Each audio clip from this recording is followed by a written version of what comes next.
प्रस्तुत है मेरा चौथा पॉडकास्ट जिसका शीर्षक है तमाचा, जब मैं जेल जाते जाते बचा।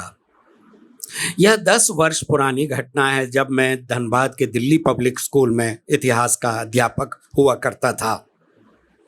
ये मैं अपने अनुभव के आधार पर कह रहा हूँ कि सदा पढ़ने वाले बच्चे अगले बेंचों पर बैठते हैं, शेष पीछे बैठे छात्र केवल हुड़दंग मचाने आते हैं।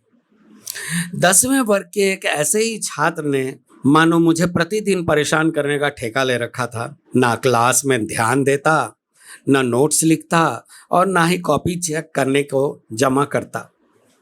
रोज मैं खुद को समझाकर क्रोध शांत कर लिया करता था, परंतु उस दिन तो हद ही हो गई। गर्मी के दिन थे, मैं और बच्चे पसीने में सराबोर थे। पता नहीं क्यों आखिरी घंटी में ही इतिहास रखा जाता है।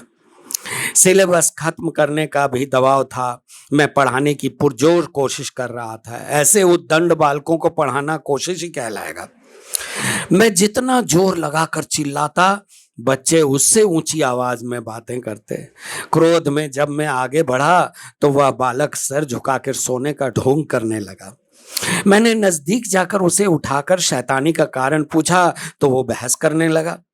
मैंने गुस्से में आकर उसके गाल पर चपत लगाई तो उसने चेहरा घुमा लिया और चांटा गाल की जगह उसके कान पर लग गया। वह बैग लेकर बिना आज्ञा लिए मुझे आंख दिखाते क्लास से निकल गया। इसके बाद छुट्टी होने तक सारे क्लास ने शांत होकर पढ़ाई की। छुट्टी हो गई, बच्चे घर चले गए, सारे शिक्षक भी घर जाने लगे। तभी मुझे पीटी टीचर ने आकर कहा कि मैं स्कूल में अभी रुकूं, प्रिंसिपल का आदेश है। मैंने जिस छात्र को मारा है उसके पेरेंट्स स्कूल आने वाले हैं। वाइस प्रिंसिपल ने मुझे कहा कि बच्चे के दाएं कान का पर्दा फट गया है। वह कार से छात्र को देखने चली गई। मुझे सुनकर विश्वास नहीं हुआ क्योंकि मैंने इतनी जोर का थप्पड़ मारा ही नहीं था। मेरी बेटी इसी स्कूल में पढ़ती थी, उसे बस से घर भेज दिया। दूसरी मंजिल पर एक रिक्त क्लास में चहलकदमी करता रहा। एक नजर खिड़की के बाहर भी डालता रहा कि प्रिंसिपल के कमरे में कोई आया या नहीं। दिमाग भी तेजी से चल रहा था। सोच लिया कि जो होगा देखा जाएगा। घर फोन कर दिया कि हो सकता है कि जेल जाना पड़े। क्लास में झाड़ू लगाने प्यून आया, उसे भी घटना की जानकारी थी। पीटी टीचर और वाइस प्रिंसिपल ने लौट कर कहा कि जोर का तमाचा लगा है, कान का पर्दा फट गया है, अतः रांची रेफर कर दिया गया है। स्थानीय नेता एफआईआर करने को उकसा रहे हैं।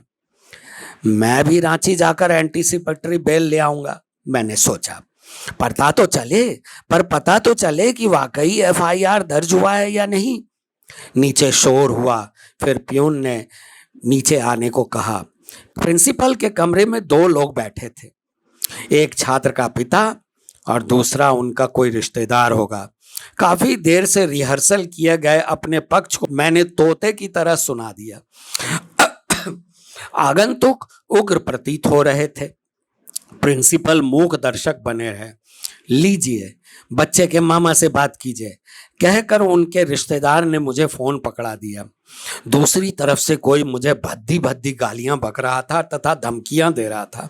मैंने फोन उनको वापस करते हुए जोर से कहा, ये तो गाली बक रहा है, मैं क्या बात करूं?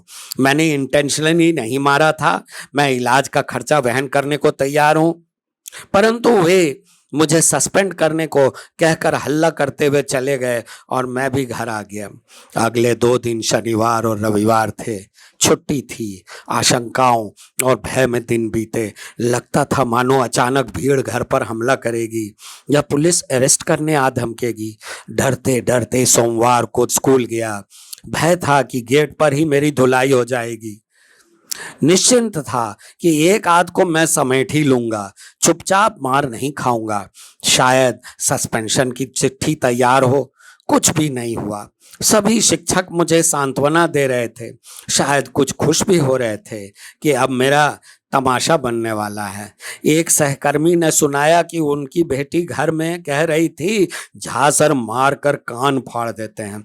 पता नहीं वे मेरी हिम्मत बढ़ाना चाहते थे या डरा रहे थे। कुछ भी अंजाम हो, मेरे स्कूल के सारे बच्चे सहमे हुए दिखे। मेरे क्लास में दुष्टताएं कम हो गईं। एक सप्ताह असमंजस में बीता। एक शिक्षक मंडली उस छात्र के घर गई, पर लौट कर बताया कि अभिभावक उग्र हैं, समझने को तैयार नहीं। बच्चा रांची से वापस आ गया है, पर जल्द ही ऑपरेशन होगा। संभव है कि मुझे यह झूठ सुनाया गया था।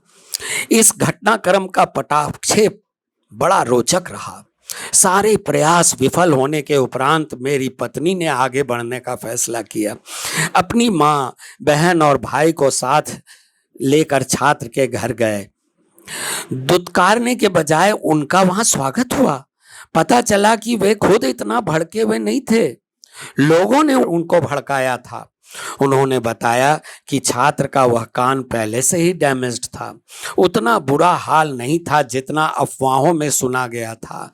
छात्र कुछ दिनों में स्कूल आने लगा, पर फोन पर उस दिन की सुनी गालियों को मैं आज तक भूल नहीं पाया हूँ। एक शिक्षक का समाज में दरअसल कितना सम्मान है, यह उस दिन मुझे ज्ञात हो गया। धन्यवाद।